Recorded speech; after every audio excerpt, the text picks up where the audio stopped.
Good Friday کیوں celebrate کیا جاتا ہے اور اس دن ہوا کیا تھا اور یہ مسیحیوں کے لیے اتنا امپورٹنس کیوں رکھتا ہے؟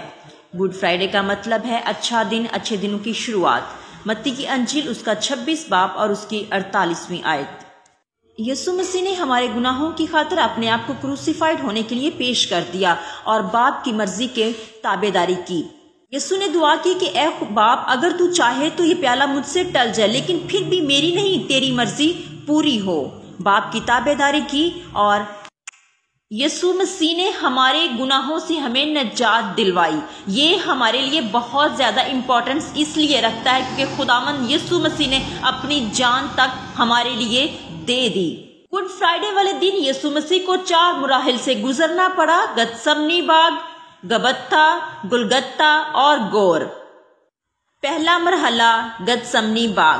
یسوع کو اپنوں سے صدمہ پہنچتا ہے۔ یسوع کے اپنے شاگرد نے اسے 30 روپے میں بیچ دیا اور یسوع نے جب اپنے شاگردوں سے کہا کہ میرے ساتھ جاگو اور دعا کرو، لیکن تینوں بار جب یسوع واپس لوٹتے ہیں تو اپنے شاگردوں کو سوتا ہوا پاتے ہیں۔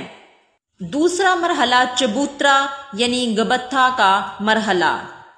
پھر یسوع کو اس جگہ جو چبوترا اور عبرانی میں گبتھا کہلاتی ہے لایا گیا اور پلاطس کے سامنے پیش کیا گیا، اور سب چلا چلا کر کہنے لگے کہ اسے مصلوب کر، اسے مصلوب کر۔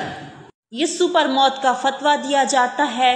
یسوع صلیب اٹھاتا ہے۔ یسوع صلیب کے نیچے 3 مرتبہ گرتا ہے۔ یسوع اپنی ماں سے ملتا ہے۔ یسوع یروشلم کی عورتوں سے ملتا ہے جو اس کی خاطر روتی ہیں۔ ورونیکا یسوع کا منہ پہنچتی ہے۔ یسوع کے کپڑے اتارے جاتے ہیں، 1 کم 40 کوڑے مارے جاتے ہیں، کانٹوں کا تاج پہنایا جاتا ہے، یسوع کے منہ کے اوپر تھوکا جاتا ہے۔ تیسرا مرحلہ گلگتھا جو کھوپڑی کی جگہ کہلاتی ہے، عبرانی میں گلگتھا کہا جاتا ہے۔ یسوع اپنی صلیب اٹھا کر گلگتھا کے مقام پر جاتا ہے اور 2 ڈاکوؤں کے ساتھ یسوع کو مصلوب کیا جاتا ہے۔ یسوع کی پسلی میں نیزہ مارا جاتا ہے، یسوع کا مذاق اڑایا جاتا ہے اور صلیب کے اوپر یہودیوں کا بادشاہ تنزن لکھا جاتا ہے۔ یسوع کے کپڑے اتار کر ان پر کوڑا ڈالا جاتا ہے۔ صلیب پر بھی یسوع نجات کا وسیلہ بنتا ہے۔ یسوع نے کہا اے باپ تو ان کو معاف کر کیونکہ یہ نہیں جانتے کہ یہ کیا کرتے ہیں۔ یسوع التجا کرتا ہے۔ یسوع کو پیاس لگتی ہے۔ یسوع نے کہا میں پیاسا ہوں۔ یسوع اپنی ماں کے لیے فکر مند ہوتا ہے اور کہتا ہے اے عورت دیکھ تیرا بیٹا یہ ہے، اور شاگرد سے کہتا ہے دیکھ تیری ماں یہ ہے۔ اور یسوع نے کہا تمام ہوا اور بڑی آواز سے چلا کر کہا ایلی ایلی لما شبکتنی یعنی اے میرے خدا تو نے مجھے کیوں چھوڑ دیا، اور بڑی آواز سے چلا کر یسوع جان دے دیتا ہے۔ چوتھا مرحلہ گور یعنی قبر۔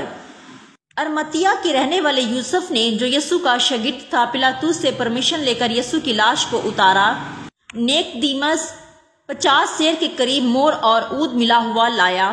یسوع کی لاش کو سوتی کپڑے میں خوشبودار چیزوں کے ساتھ کفنایا گیا، جس طرح یہودیوں میں دفن کرنے کا دستور تھا یسوع کو دفن کیا گیا۔ یسوع کی قبر پر ایک سخت پہرا لگایا گیا۔ یسوع کی قبر پر مہر لگا دی گئی۔ یسوع کی قبر کو سیل کر دیا گیا کیونکہ یسوع نے کہا تھا کہ میں تیسرے دن جی اٹھوں گا، اور ان کو